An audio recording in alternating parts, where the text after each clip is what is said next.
Hey everybody, thank you so much for tuning in to another episode with me, William Wallace. And today you'll notice again that nice view of the House chamber in the background. You're going to hear a little bit of noise. There's a lot going on in the chamber today, but use that opportunity to see if you know anybody passing by. But next to me, you may recognize State Representative Daryl Deshotel. Thank you for coming on with me today. I really appreciate it. Glad to be here. He's been on my show before, but today we're going to cover some of his legislation. He's District 28, but before we get started on that, Daryl, where is your district? Kind of give that little view about where it is. So I have a very unique district. Actually, I have the most unique district in our state, which is all of... Everybody says that, by the way. Well, actually mine is, because it's all of Royals Parish, and no other parish, and no less. So I'm the only House district that encompasses the entire parish and only one parish. Now that is a unique little tidbit. So my district line is the parish lines. I love that. Yeah. Because a lot of people, they overlap parishes or they're a part of a parish, but you are the whole parish. The only one. Only one. Well, that's unique because not only are you representing the people of a district, you're representing the people of a parish. That's right. And that is pretty neat. So I have one police jury, I have one sheriff, I have one school board. So it's really unique. I really like it a lot. I'm on House and Governmental, and we're going to be tasked with redistricting, and one of my main to make sure my district stays intact. Now, what do you do outside? I always like to give people a little bit about what the representative does, because even though this is a part-time job on paper, ends up being a full-time job. Right. You still have to support yourself. So what do you do normally? Well, I'm actually retired. Okay. I was in the technology business for 20 years, and I had a company that I recently sold a few years ago. Okay. So this is my full-time gig, if you will. Okay. And I really make it a full-time job. So I'm working for the people every day. So you would be a good example of public service. I'm not there, I know everybody else is too, but you have the advantage of being retired, but this is a part-time paying job, and you're devoting more than full-time hours to it for a little bit of money. So you really are doing this, and I'm putting words in your mouth, so you correct me, but you really are doing this for the service of people. Well, it's kind of a funny story. Before I was elected, I didn't have a nice suit. I was never a suit guy, right? So in the last year and a half, I think I've spent more in suits than I've made with the job. So yes, your analogy is right, or your thought is right. The pay is definitely, if you're looking at the pay, that's not the job for you. You're not doing this for the pay. You're doing this for people and represent your parish and out of passion. So I want to cover a couple of your small bills first. Okay. Before we get on, there's one really big one that Daryl's been working on that I think he's very passionate about. He's been working on for a while. We're going to talk about that. But before we do, there's a couple ones that might bore people. Do you want to touch base on that a little bit? Sure. As a representatives, we have multiple roles, and one of the roles is you have to represent your people, right? Right. Exactly. But you also have to represent the entire state and all of the people. So we're running bills, both local bills and bills that affect everyone in our state. Mm-hmm. So my local bills are really local. We have a couple of housing authorities that are in my parish that are having a really hard time finding employees. They're part of the civil service. Right. And going through that whole process for 2 employees is very cumbersome, and they're unable to really get what they need. So I have a couple of bills that exempts them out of the civil service board. Yeah. It's 2 employees, so it's not that big, but it's big for the housing authority. Yeah. So I also have another bill. We have a port. We have the Port of Oils. Not many people realize instead of part of the state, there's a port. There's a port. Yeah. We have a port on the Red River, and we have a port commission.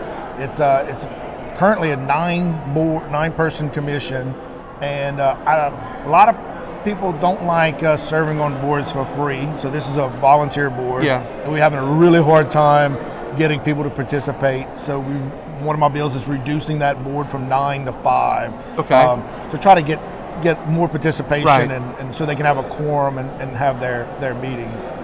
I have another bill that's I say it's a bill. It's actually it is a bill that what I'm asking to do is the technology committee to study cybersecurity and to see if we as a state should be regulating that industry. I love this idea. So I'm an anti-regulatory guy, but when it comes to cybersecurity and it comes to people's important data, we really need to make sure that the people that are installing these networks, as a state, they're installing these networks are certified or have some kind of credentials to make sure that they're protecting our sensitive data. If you think about insurance agencies, you can go on and on. Right, exactly. People have a lot of information on their computers about us, and I want to be able to protect that information. So we're going to study that and see if there's something that we should be doing if I need to run a bill that actually addresses that. And what I like about this, we thought some of these other, we're going to get to the good bill here in a second, so I want to keep people in tune with that. Even though I didn't think that these were going to be some of the good bills, that's actually a good bill. I like that one because that's you looking out for everybody in the state. Right. For cybersecurity, we're always hearing about people's information getting stolen, and here's something you want to do for our state. And that's your background, if I remember. It's telecommunications. You have a telecommunications background. Telecommunications is what I've done for 20 years, and technology. So that's my passion. That's what I like to do. And speaking of telecommunications and your passion, and now that you're putting this as a full-time job, you also have another passion, which is bringing 5G, or is it 5G, or is it broadband? It's broadband. Is broadband 5G? Is it the same thing? Anything the federal government says 25 megabits down or 3 megabits up, anything higher than that is qualified as broadband. So it's not. We don't talk about technologies, and we don't talk about any of that stuff. It's strictly speed that defines broadband. And so your bill is on broadband specifically. Right. Specifically. So let's talk about that, because that's your passion. That's what he's most known for, and I want to share that with us. So House Bill 648, and what it does is it creates a grant program called the Gumbo Fund, granting unserved municipalities broadband opportunities. Okay. So what this fund does is the federal government earmarked $180 million, sent it down to Louisiana and said, hey, this is for broadband infrastructure. What my program does is create a grant program to be able to disperse those funds into our unserved areas of our state. Right. So it's a really big bill. It's got a lot of guardrails on how we can administer that money and who gets the money and how that works. So it's a bill that I've worked with industry on. I've worked with the locals, the municipalities, the Police Jury Association, the Municipal Association, the Governor's Office, the Office of Broadband, which is the office I created last year with that bill. So it's a really complex bill, a lot of players, but we have it in a position that I feel really good about it. We came off the Senate Commerce came out of Senate Commerce yesterday without objection. So it goes to the Senate floor. We'll find out today what day, but that'll be the last. So if it hits the Senate floor today and passes, Louisiana's gonna get some broadband. We will. We're gonna have at least $180 million. We're gonna put towards this issue, which is really exciting.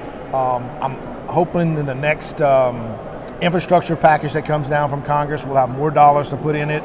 Because really, it's a serious problem. So $180 million, is that going to cover the problem? No, I wish. Now, are we talking about towers, or are we talking about lines to get to people's houses? Fiber to the home is really what the majority of it's going to be. Fiber to the home, so that's a wire to the home is the majority of this. That's right. And that's what you're pushing. That's what we're pushing, what the federal government is too. Yeah. So basically they came out and said that we need to be looking at 100 megabits symmetrical type bandwidths, which is a fiber type solution. So I'm really excited about it. We got about 1.2 million people in our state that don't have access to broadband. Which that's about 200,000 kids that weren't able to do distance learning during the pandemic.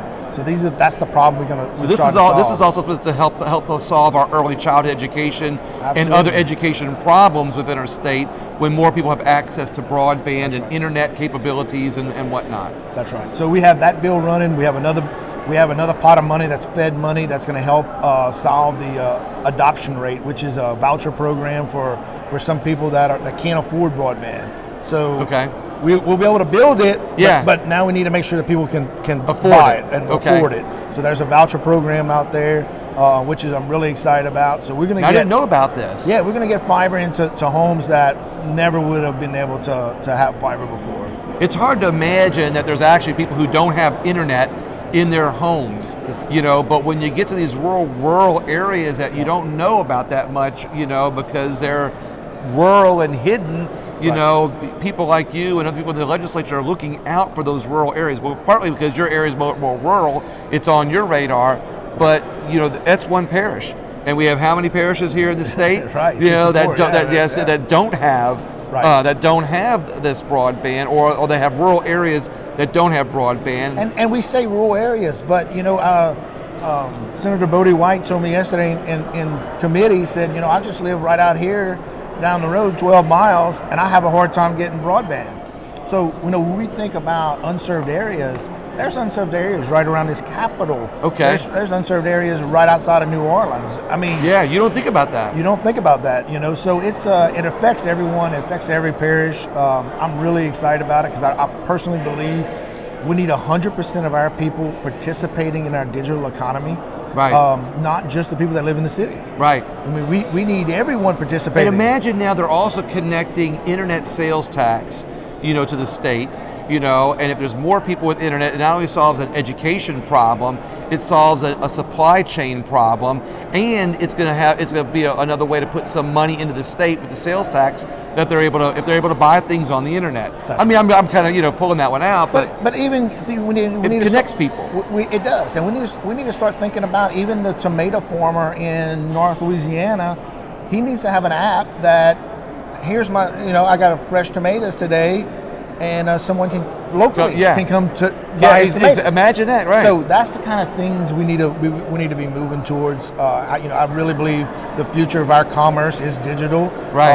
And we need to prepare as a state, but it starts with infrastructure. And not only the infrastructure, not only internet commerce, but also you talked earlier about internet security. That's right. And or security of our private information. So let's talk about when it comes out of the Senate. You had the two bills that basically bring all this together. It comes out of the Senate. How can people follow it? How can people check on it? Are you going to put this information on your sites, or how can people find out about this? So I have it on Facebook, and I've been kind of keeping up, my constituents on Facebook. We also, I've had some ads in the paper, and not some ads, some articles in the paper. Yeah. I'm trying to get the word out. But if you look, it's House Bill 648. House Bill 648. 648, and like I said, it'll be on the Senate floor here in the next few days. Contact your senator, ask them to support it. Okay. It came out the House 101 yays, That's 0 awesome. nays. That's awesome. So we're expecting full support. Yeah. But it never hurts to exactly. It never hurts to call your senator, and right. You can go to legis.la.gov, find out who your senator is. You type in your address as a place to do that, and that way you're able to find out who your senator is if you don't know.